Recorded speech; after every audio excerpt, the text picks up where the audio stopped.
आहे को मोमिन सखी फकीर टिन ॾींहंनि खां बुखो आ फकीर खे खारायो पीआरो। हाँ हाँ फकीर तो जवाब मां ॿुधुम। हे मानी वट खा।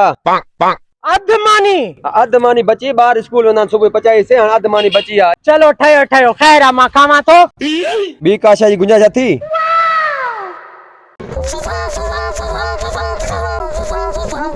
मानी तो सुकल हुई नीड़ी भी मांजी खुश्क थी वई निभागे रतो की मानी खणी दिनी।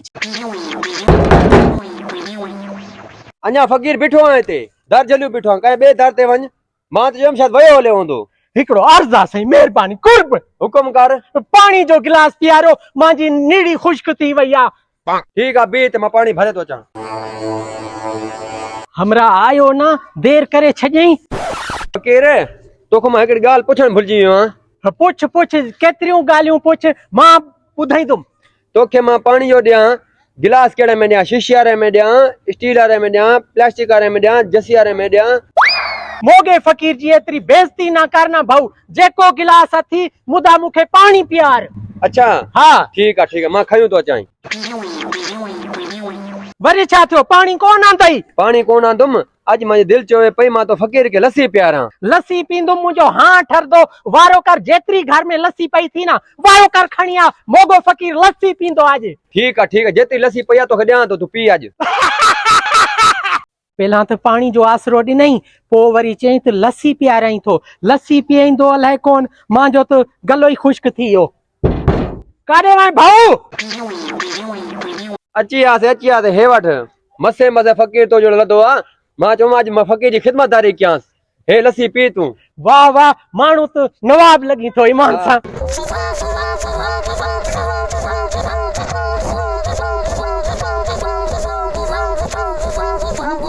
बी पीने बी लस्सी। हाँ हाँ यार मुखे गर्मी गाचा वारो कर बी लस्सी प्यार कुर्ब सही मेहरबानियों। ठीक है मां बी खयूं तो चाई।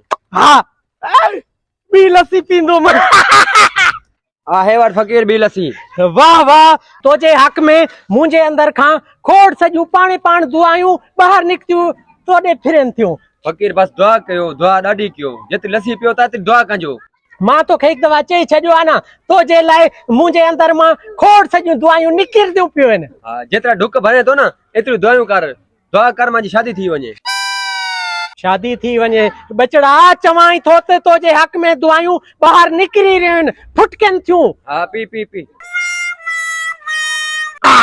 ईमान सां चास अची वई। तोजे घर में कोई भाती लस्सी कोने पींदो छा जे सॼी लस्सी मूंखे पियारे छॾियई। मुंहिंजे घर सभई लस्सी पींदा आहिनि सुबुह जो कि अॼु सुबुह जो लस्सी वारे बर्तन में न कवो गुड़प वञी थी वियो।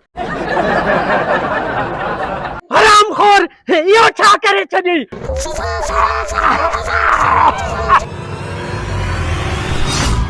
हे छा कयो तुम्हारे था भॼी तो घर जो अदा हिन फकीर जी मां खिदमत कई आ हिन के लस्सी पियाई आ हिन मां था भॼी वञनि घर जा पंहिंजा। हे छा कई असां तो नुक़सान करे छॾी तोखे मानी खवाई आ लस्सी पियाई आ तुंहिंजी खिदमत कई आ।